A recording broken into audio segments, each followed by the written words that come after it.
듣도록 하겠습니다.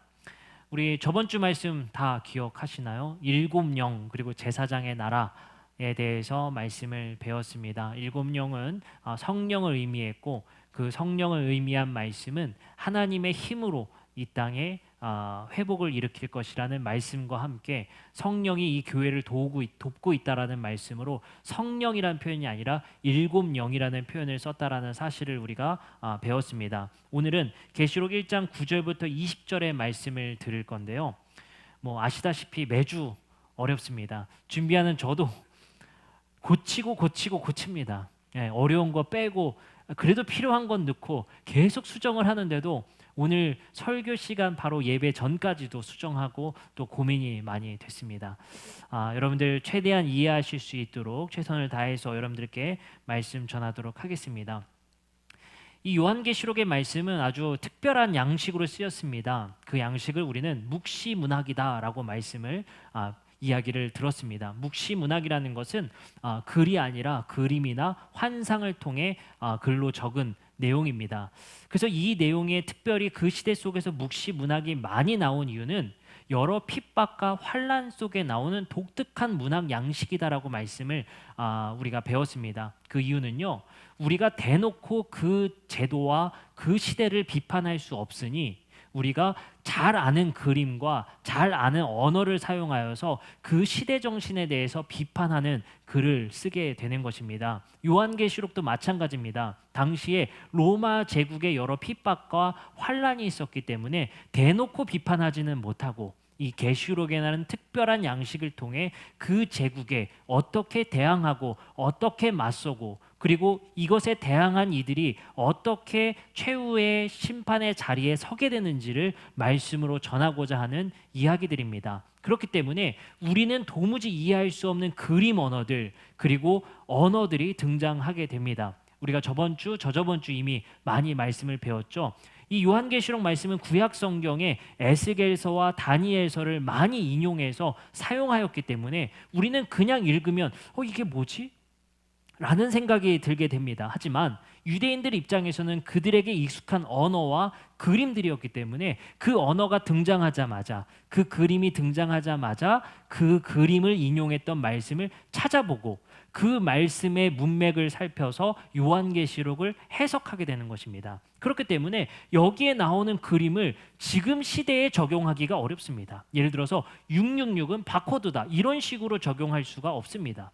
그 당시에 그 사람들이 아는 구약 성경을 인용하든지 아니면 계시록 안에서 직접 해석을 하고 있기 때문에 지금 시대에 적용하거나 아니면 이것을 무리하게 해석하는 경우는 옳은 방법이 아닙니다. 오늘 우리는 9절부터 20절의 말씀을 배울 텐데 이 말씀을 우리가 배우기 전에 먼저 우리가 생각해야 될 점 한 가지를 한번 말씀을 통해 여러분들에게 전하도록 하겠습니다. 말씀 한번 같이 보도록 하겠습니다. 오늘 말씀 11절의 말씀에 보면요, 이런 말씀이 있습니다. 이르되 너가 보는 것은 두루마리에 써서 에베소, 서머나, 버가모, 두아디라, 사데, 빌라델비아, 라오디아 게아 등 7교회에게 편지를 보내라. 그러니까 요한계시록은 7교회에게 쓴 편지입니다.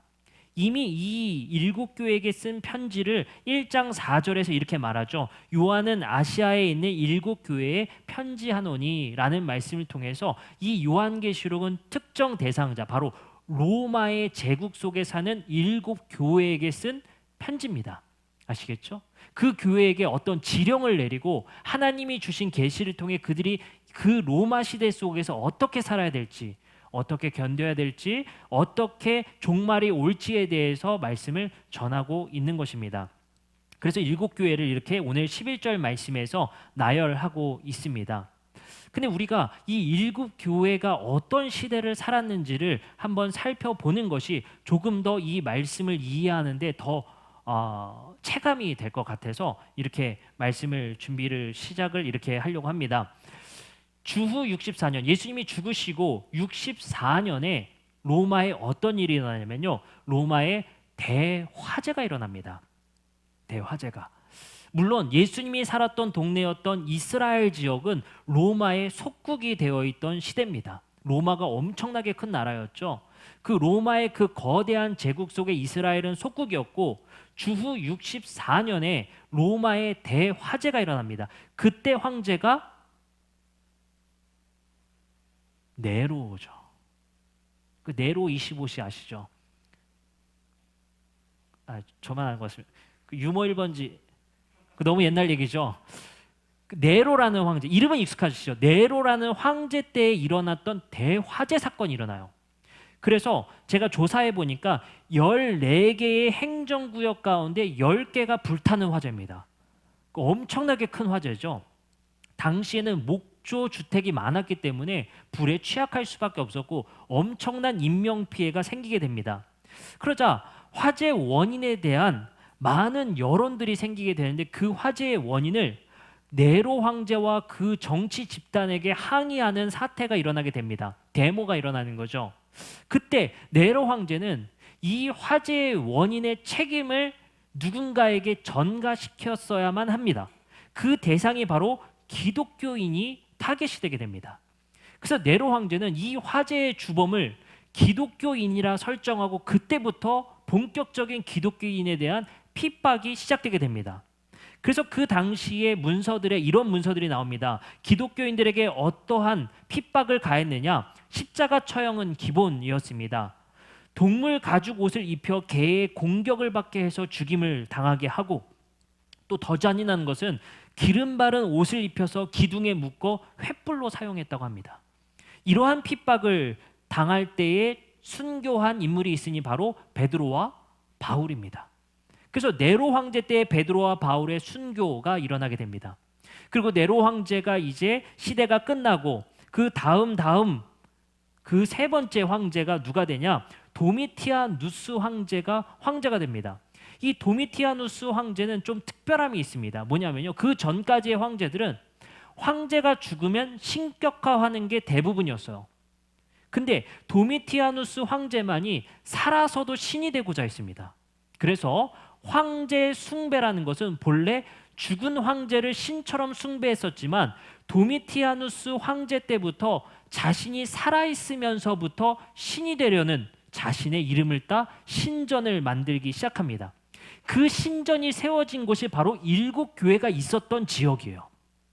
그러니 그 7교회에 세워진 황제 숭배 사상과 기독교인의 핍박이 그곳에서 동시에 이루어졌다는 겁니다.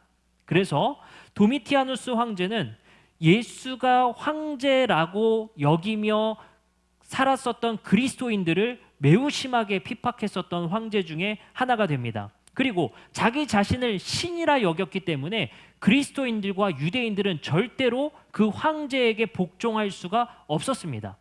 그래서 그리스도인들에게 도미티아누스 황제 때에는 선택지를 항상 줬습니다. 누가 너희에게 그리스도냐?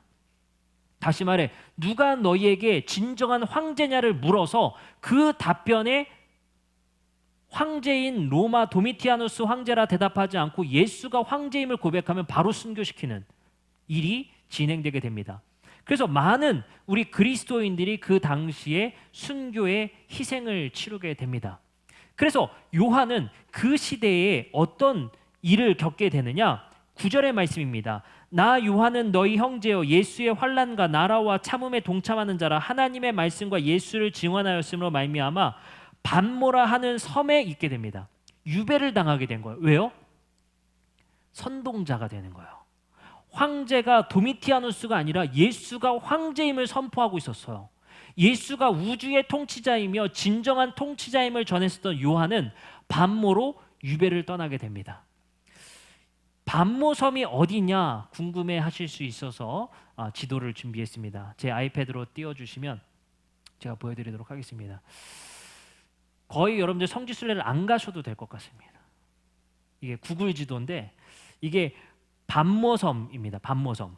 근데 이 반모섬을 조금 더 지도를 확대하면은 여기죠. 지금 여기가 반모예요. 여기가 반모섬. 여기 반모섬. 여기 반모섬을 이렇게 클릭하면 뭐가 나오냐면요. 여기가 반모섬입니다. 반모섬. 이게 요한의 교회가 여기에 세워져 있는 성지순례를 가면 요한의 교회가 세워져 있는 그러한 지역입니다. 화면을 좀 돌려서 보여드리도록 하겠습니다. 네, 좀 크죠?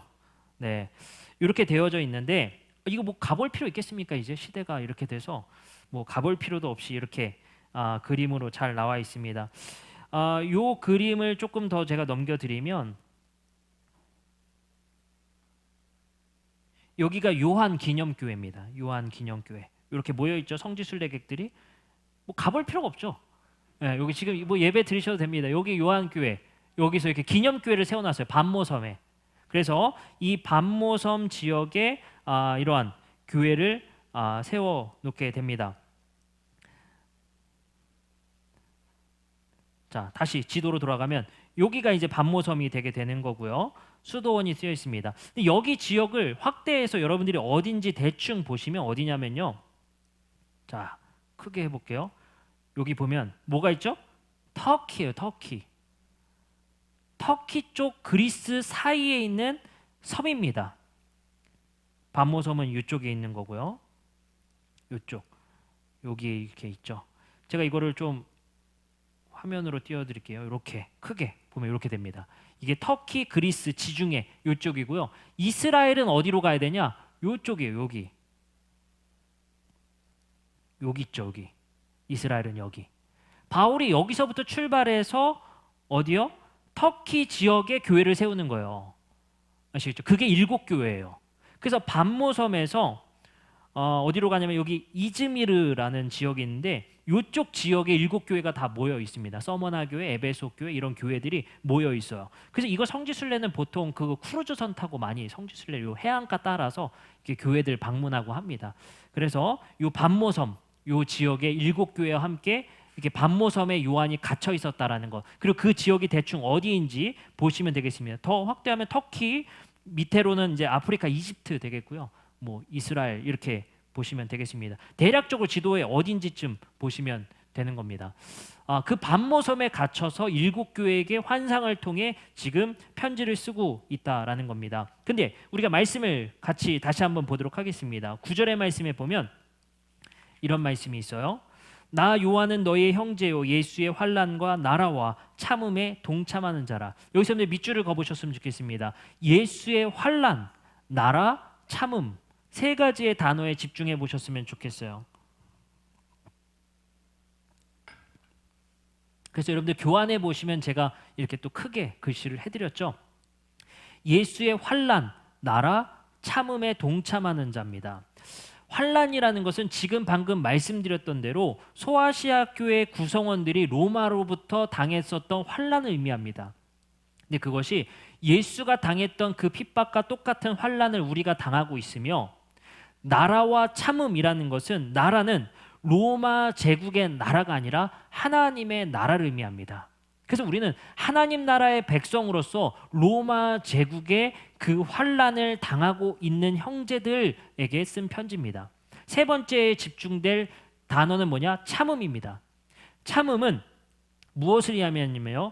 압제와 유혹에도 불구하고 로마 제국의 억압적인 체제에 타협하지 않고 지속적으로 저항하는 것을 의미합니다.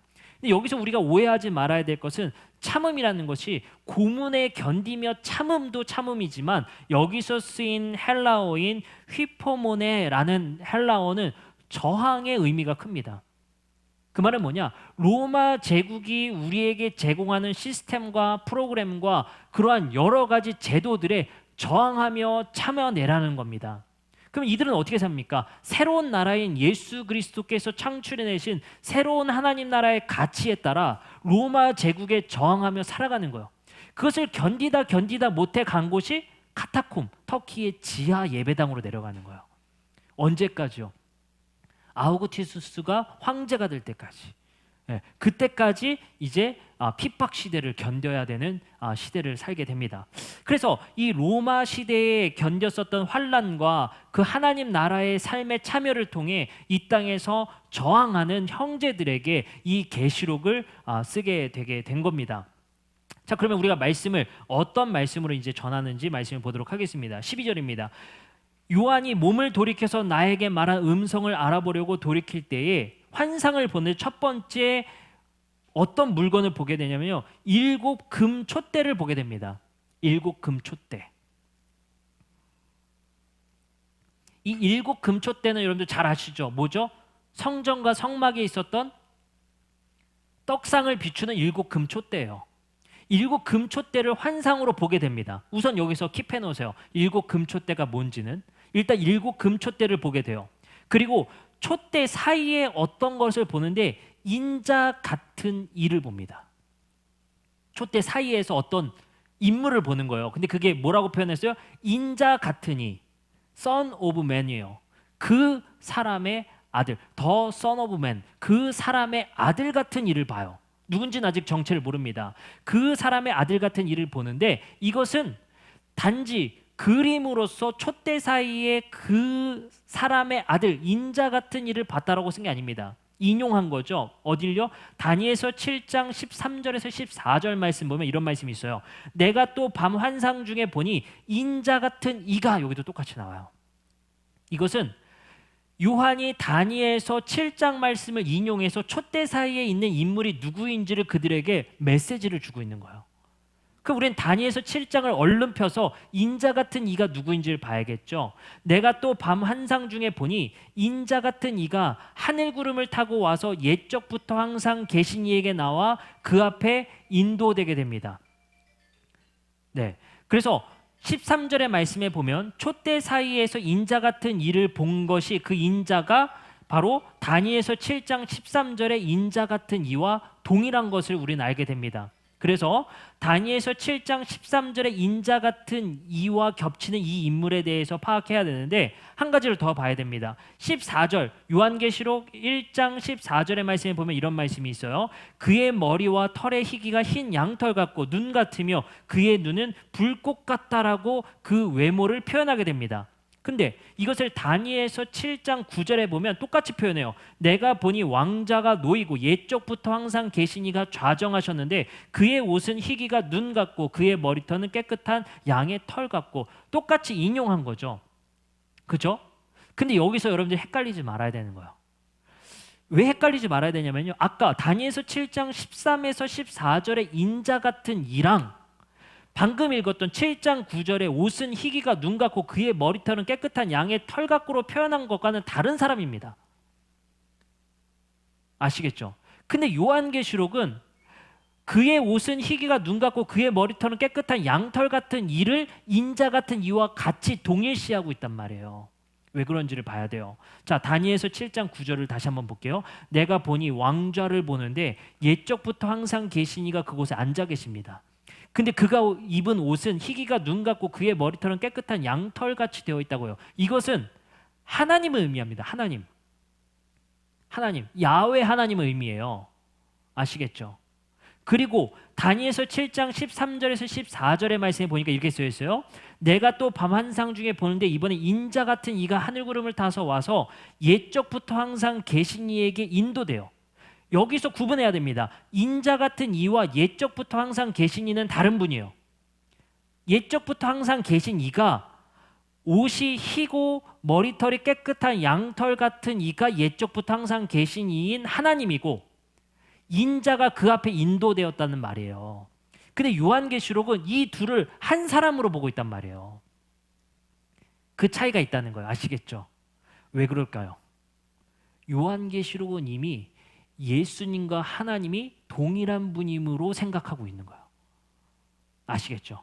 다니엘서는 구분하고 있어요. 하나님과 인자를.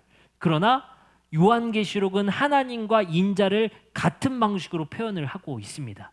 그럼 우리는 한 가지만 알면 돼요. 인자 같은 이가 누구인가라는 거예요. 보세요. 다니엘서 7장 13절 14절 말씀 보면 다시 한번요. 내가 또 밤 환상 중에 보는데 인자 같은 이가 옛적부터 항상 계신 이에게 인도되는데 14절에 하나님이 그에게 뭘 주냐면요. 권세와 영광과 나라를 주고 모든 백성과 나라들과 다른 언어를 말하는 모든 자들이 그를 섬기게 하는 통치권, 권세를 그에게 줬습니다. 그럼 여러분들 보세요. 황제의 권세와 하나님으로부터 권세를 받은 인자, 바로 예수 그리스도와의 대비를 지금 보고 있는 거거든요. 지금 요한은 환상으로 촛대 사이에 그 인자를 보게 된 거예요. 그 인자가 누구예요? 하나님으로부터 권세와 통치권을 받은 예수 그리스도를 촛대 사이에서 목격하게 됩니다.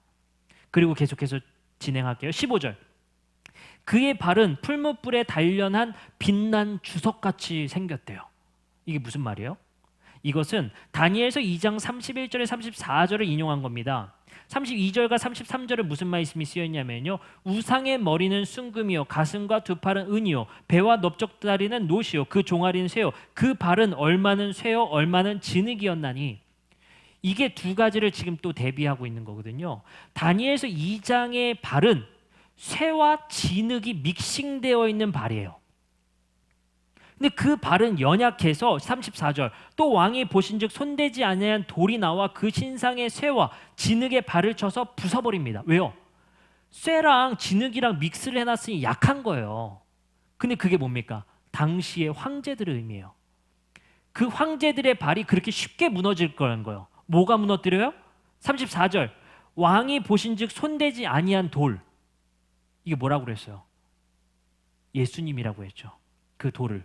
그죠? 그 예수 그리스도가 그 발을 무너뜨릴, 그 제국을 무너뜨릴 것이다라는 환상이었단 말이에요. 다니엘서는. 근데 다니엘서는 예수님의 발을 이렇게 표현했다고요. 그 발은 풀무불에 단련한 빛난 주석. 풀무불에 단련했다는 거 뭐예요? 뜨거운 물에 해서 계속 망치질을 했다는 거예요. 그게 뭐예요? 부서지지 않는다는 거예요. 예수의 황제의 권세는 진흙과 쇠를 엉겨 만드는 그런 황제들의 연약함이 아니라 예수의 다리는 무너지지 않는 나라, 바로 풀무불에 단련된 쇠와 같은 다리라는 거예요. 그렇게 강력함을 이것을 대비하고 있는 것입니다. 그리고 16절 그 인자의 손을 보니까 오른손에 7별이 들려져 있어요. 7별도 킵. 분홍색은 무조건 킵. 7별이 나중에 뭔지를 알려드릴게요. 뭔지 모르겠지만 들고 있어요. 그의 입에서는 좌우에 날선 검이 나와요. 이건 또 뭡니까? 그의 입에서 좌우에 날선, 입에서 이거 칼을 뽑는 거죠. 네. 이게 무슨 말이냐? 자, 이사야서 11장 4절을 인용한 것인데 이렇게 쓰여 있습니다. 공의로 가난한 자를 심판하며 정직으로 세상의 겸손한 자를 판단할 것이며 그의 입에 막대기로 세상을 치며. 이사야서 11장 4절은 입에서 막대기를 뽑아서 세상을 심판할 거라는 거예요. 근데 이걸 요한은 인용하면서 뭘로 바꿨어요? 막대기가 아니라 칼로 바꿨어요. 그 칼로 세상을 심판한다라는 의미예요. 진짜 입에서 칼 뽑겠다는 게 아니라 구약에서 그들에게 익숙한 언어가 뭐예요? 입에서 막대기를 뽑는다는 건 예수가 심판한다. 메시아가 심판한다라는 의미예요. 자, 좌우에 날선 검이 나오는데 그 얼굴은 해가 힘있게 비치는 것 같더라. 내가 볼 때에 그의 발 앞에 엎드려져 죽은 자 같이 되매 그가 오른손을 내게 얹고 이르시되 두려워하지 말라. 나는 처음이요 마지막이니 곧 살아있는 자라. 내가 전에 죽었노라. 볼지어다. 예수님이 죽었다가 다시 살아계시다라는 겁니다. 이제 세세토록 살아있어 사망과 음부의 열쇠를 가졌노니 그러므로 내가 본 것과 지금 있는 것과 장차 된 일을 이제부터 기록해라. 그러면 이게 무슨 말이었습니까? 촛대 사이에 계셨던 인자 같은 이 바로 예수 그리스도가 어떤 형태로 있는지를 그것을 지금 현재 여러 언어들을 붙여서 예수님이 어떤 분인지를 지금 표현하고 있는 거예요. 세상을 심판할 분, 무너지지 않을 나라를 가져오실 분, 이러한 재료들을 예수 그리스도에게 표현을 씀을 통해서 예수 그리스도가 가져온 나라, 예수 그리스도가 어떠한 황제인지를 지금 보여주고 있는 거예요. 어떠한 왕이신지. 로마의 왕은 어때요? 진흙으로 만든 발이라 금방 무너질 건데 예수님의 발은 어때요? 무너지지 않는 풀무불에 단련된 발과 같다. 그렇게 지금 암호 메시지를 전달하고 있는 겁니다. 자, 그러면 이제 우리가 풀어야 될 게 있었죠.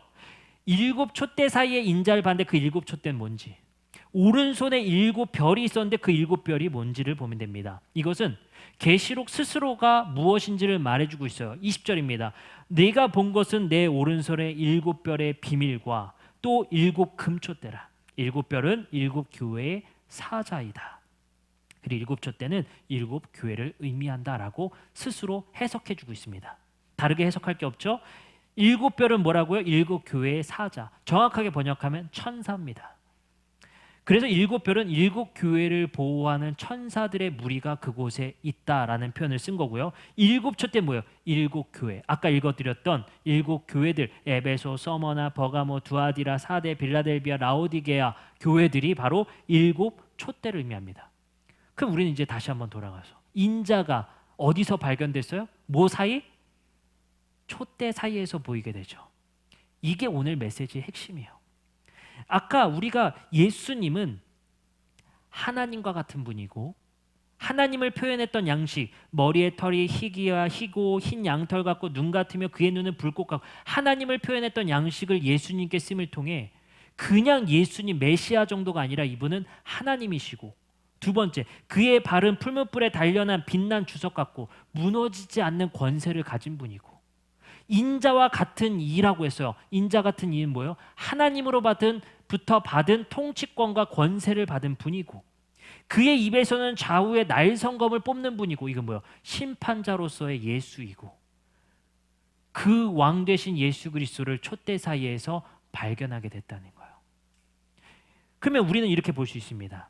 촛대 사이에 발견된 예수 그리스도는 이러한 분이다라는 걸 먼저 소개하고, 일곱 교회라고 해석해준 일곱 촛대 사이에서 발견됐다라는 것이 무슨 의미냐? 바로 이러한 분이 너희 교회 곁에 계시다는 거예요. 이게 바로 일곱 교회에게 보내는 굉장히 중요한 힌트입니다. 그 의미가 무엇이겠습니까? 너희가 예수의 환난과 나라와 참음에 동참하는 형제들의 교회들아, 너희는 견딜 수 있다. 바로 이러한 예수 그리스도가 너희 곁에 계시기 때문이라는 거예요. 이게 최고의 희망이자 소망의 메시지를 그들에게, 마치 우리에게는 암구어 같고 암호와 같은 이 메시지를 그들에게 전달함을 통해서 그들에게 큰 위로를 전하고 있는 것입니다. 우리는 오늘 메시지를 통해서 중요한 사실을 볼 수가 있습니다. 로마 시대에 아주 끔찍한 핍박과 환난을 당했던 이들에게 너희가 섬겨야 될 진정한 황제는 누구인가를 지금 요한은 반모섬에서 그들에게 암호와 같은 메시지로 그들에게 전하고 있다는 사실입니다. 그분은 왕을 넘어 하나님 그 자체이시며, 그분은 인자와 같은 이로 하나님께로부터 이 땅을 통치할 온전한 통치권을 받은 분이며, 그분은 발이 풀무불에 단련된 빛난 주석과 같아서 로마의 황제의 진흙과 같은 다리와는 다른 황제이며, 그는 입에서 좌우의 날성검을 뽑아 로마의 무력과 같은 것이 아니라 그는 말씀으로 이 땅을 심판하실 바로 그 예수 그리스도가 너희 교회 곁에 계시다. 그들에게 중요한 메시지를 던지는 거예요. 뭡니까? 너희가 숭배하고 예배해야 할 대상자는 그러면 누구겠냐? 라고 질문을 던지는 겁니다. 그들은 대답하는 겁니다. 우리의 황제, 우리를 핍박하고 자신의 이름으로 신전을 세운 도미티아누스 황제가 아닌 예수가 우리의 그리스도입니다. 우리가 그 환난과 순교도 각오함을 통해서라도 우리는 로마의 황제의 그 권세는 무너질 권세요, 우리는 예수 그리스도의 권세와 예수 그리스도의 그 위대한 영광 앞에 우리는 무릎 꿇어야 할 것이다. 그것을 반모섬에서 요한은 환상으로, 그림으로 그들에게 편지하고 있는 것입니다. 오늘 말씀을 통해서 우리가 생각해 봐야 할 것들이 있을 것 같습니다. 반모섬에서 일곱 교회에게 보냈던 편지가 지금 우리 더드림 교회가 이 편지를 받았다면 우리에겐 어떤 메시지가 되겠습니까? 우리에게도 마찬가지일 것 같습니다. 너희가 순종해야 될 황제는 누구인가? 우리의 삶 속에 진정한 주인이자 왕은 누구인가를 우리에게 묻고 계시다라는 것입니다. 우리는 그 물음 속에서 선택지가 우리의 인생에서 계속 주어질 것입니다. 바로 로마의 황제와 세상의 권력과 세상의 제도와 그리고 세상의 가치와 예수 그리스도가 통치하는 나라의 가치와 그 예수 그리스도의 나라 앞에 우리는 어디에 순종할 것이냐라고 우리에게 묻고 계시다라는 사실입니다. 우리는 일곱 교회라는 이 표현에 우리 교회가 들어가 있지는 않지만, 우리도 예수 그리스도의 교회로서 21세기를 살아가는 우리 교회 가운데, 우리의 선택지 가운데 로마의 황제의 시대 속에서 종교적 핍박과 환난은 당하고 있지 않지만 우리가 지금 선택지로서 가지고 있는 두 선택지는 무엇인지를 생각해 보아야 할 것입니다. 자본주의 시대를 살아가는 우리에게 과연 우리에게 숭배와 우리에게 순종을 요구하는 황제는 누구인가? 우리 스스로가 고민해야 될 지점인 것 같습니다. 그것은 곧 우리의 삶의 우상이며 우리가 그 우상 숭배를 통해서 그 우상을 닮아간다는 사실 또한 우리 스스로가 생각해 보아야 할 것입니다. 돈을 사랑하는 이는 물질과 그 자본을 사랑하는 이는 자본의 가치를 담게 되어져 있습니다. 우리의 가치가 무엇이냐? 바로 그것을 통해서 우리의 삶의 가치와 어느 나라의 백성인가가 규정되고 우리가 그것을 우리의 정체성으로 보여주게 되는 것입니다. 여러분들, 우리가 지금 시대의 삶에 무엇에 순종해야 될지 다시 한번 고민해 볼 수 있었으면 좋겠습니다. 21세기에 살아가면서 정말 시대가 급변하는 것 같습니다. 특별히 이번 코로나 바이러스를 통해서 세상이 변하는 게 체감되어질 정도로 빠르게 변화되어지는 것 같습니다. 교회가 가야 할 길도 변화되고 있으며 세상의 방식들도 변화되고 있습니다. 가뜩이나 한국 사회는 각자 도생이라는 주제를 통해 그러한 명제를 통해 나만 아니면 된다라는 식의 이기주의적 가치를 품고 살아갔던 것이 또 여러 가치를 우리는 보게 되었었습니다. 이러한 가치들이 코로나 바이러스를 통해서 공동체 의식은 점점 더 사라지며 함께 살아가고자 하는 의식보다는 나만 아니면 된다라는 비대면과 비접촉의 방식의 삶이 우리에겐 당연시 되어지고 있습니다. 같이 살아가야겠다라는 마음보다는 그리고 이러한 시대 속에서 어떻게 예수 그리스도께서 세워가신 그 가치를 살아내야 된다라는 생각보다는 나만 아니면 된다라는 생각의 방식들이 우리에게 더 집중되어지는 것 같습니다. 이러한 시대에 우리는 어떠한 가치에 순종해야 될 것인지 다시 한번 고민해 보았으면 좋겠습니다. 우리 다음 세대의 아이들에게도 마찬가지일 것 같습니다. 그리고 우리 청년 세대인 이번 세대에게도 마찬가지일 것 같습니다. 이 시대를 살아가는 우리에게 요구되는 많은 가치들 중에 우리는 어떠한 가치에 순종할 것인지를 오늘 말씀을 통해 고민해 봤으면 좋겠습니다.